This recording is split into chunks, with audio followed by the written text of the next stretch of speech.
Muraho mu minsi ishize nababwiye ko imbeba zigira ubukirigitwa mu bihindura urwenya. Nyuma yaho nibwo nibutse ko burya n'abantu mu bugira. None se ubundi ubukirigitwa buva he? Kuki hari abantu bamwe babugira se abandi ntibabugire? Hari icyo wakora ngo ubuhagarike?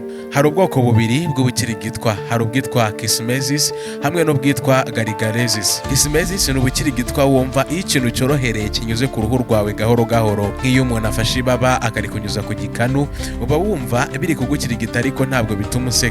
Garigalesis rero ni ubukirigitwa buza iyo umuntu agukirigise n'intoki maze bigatuma useka ugatembagara. Gutandukanya ubwo bwoko bubiri bw'ubukirigitwa bituma tubasha kumenya impamvu ituma tubugira. Ubukirigitwa bugenzurwa n'igice cy'ubwonko cyitwa hypothalamus. Iki gice nicyo kikubwira ko uri mu byago kugira ngo witabare. Ubukirigitwa ni ubwirinzi bw'umubiri. Hypothalamus yawe ituma ugira ubukirigitwa mu rwego rwo kurinda ibice byoroshye by'umubiri wawe nko mu kwaha, mu nda, mu mugongo wo hasi, mu mbavu ndetse no mu birenge. Impamvu wumva ubukirigitwa ni uko umubiri urinda ibi bice cyane kugira ngo ikibikozeho ucyumve byoroshye kandi vuba. None se kuki duseka iyo badukirigise? Abashakashatsi ntabwo bavuga rumwe ku mpamvu ituma duseka iyo badukirigise. Hari abagiye bemeza ko biterwa n'uko ababyeyi basekera abana iyo bari kubakirigita, ariko ubushakashatsi bushya bwagaragaje ko ibyo atari byo.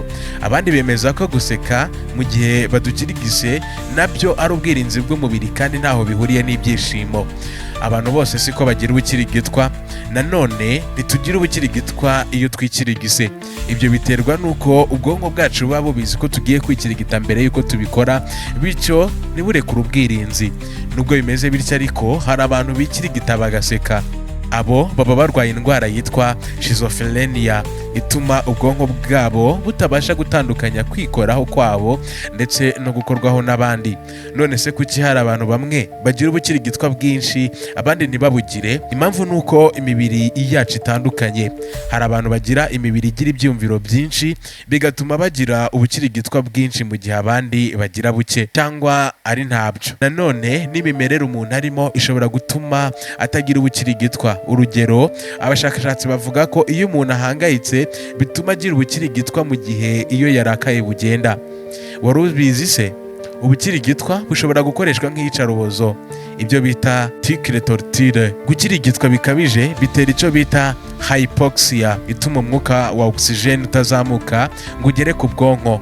Hari abantu bagiye bakirigitwa kugeza bapfuye. Nubwo gukirigitwa bituma duseka, abantu benshi ntago babikunda kuko bituma baribwaho uri kubakirigita, kandi hari n'abo bishobora gutuma bahera umwuka. Niyo mpamvu uba ugomba kwigengesera mu gihe ukirigita abandi, kandi niba umuntu akubujije kumukirigita ujye ubyumva, cyangwa se uzakomeze umukirigite murwane tuhave. Wari uzi ko ibikeri byakoreshwaga mu kumenya ko umugore atwite?